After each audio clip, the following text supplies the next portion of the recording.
Mulleys. For a whole generation in Ukambani and beyond, that name meant two things: everything at market price and a man who hustled harder than anyone else around. Today we tell the full story, from a one-man stall to a full chain to the debt spiral and court fights. Let's go to the start. Peter Ngumbi Mulley. He wasn't a man with a degree or a fancy CV.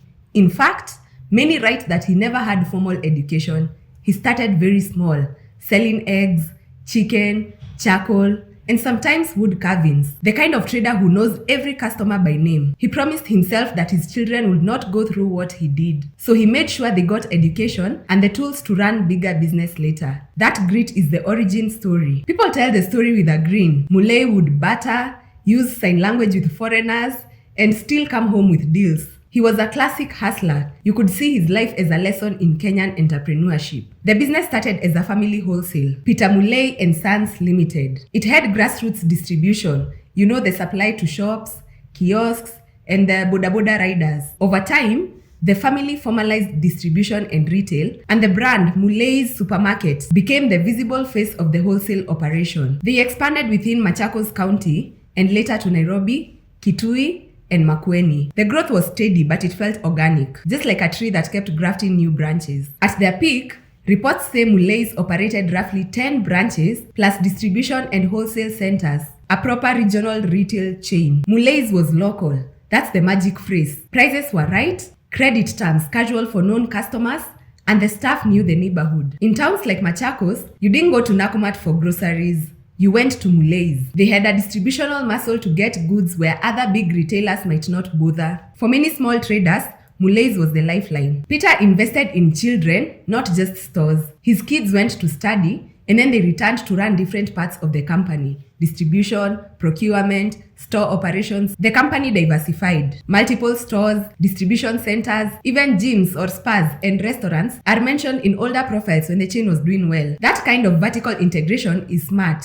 You can control supply and shelf. Because it was a family machine, decisions sometimes had family logic more than corporate logic. Love and legacy mixed with the ledger. Fast growth is the sweetest drug until the bills come. The trouble signs got public in 2021. The retailer suddenly closed 5 out of 10 branches and laid off hundreds of employees. That's a big move. The story in the press at the time said cash flow problems and mounting debt had choked operations. When stores close in mass, it's not a seasonal dip. It's a structural problem. Suppliers began filing claims, and the firm had creditors sniffing around. Because Mulleys was a family-run business with the estate closely tied to the company, complications multiplied. After the 2021 downsize, court petitions and notices followed. Creditors sought to recover unpaid loans, and the liquidator called for proof of debts. Media coverage flagged the company in lists of Kenyan firms struggling under debt pressure. That's the stage where many small chains either find a buyer or slowly die. And for Mulleys, the legal process intensified the mess. When banks or suppliers start filing in court,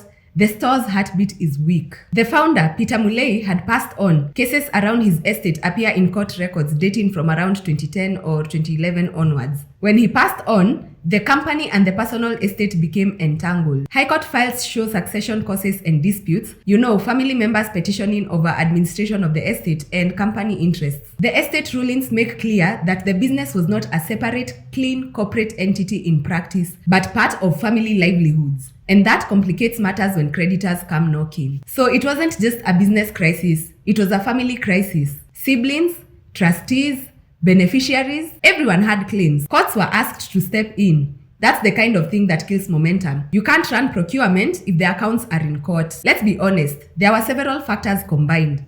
1, over-expansion, too many branches and high fixed costs.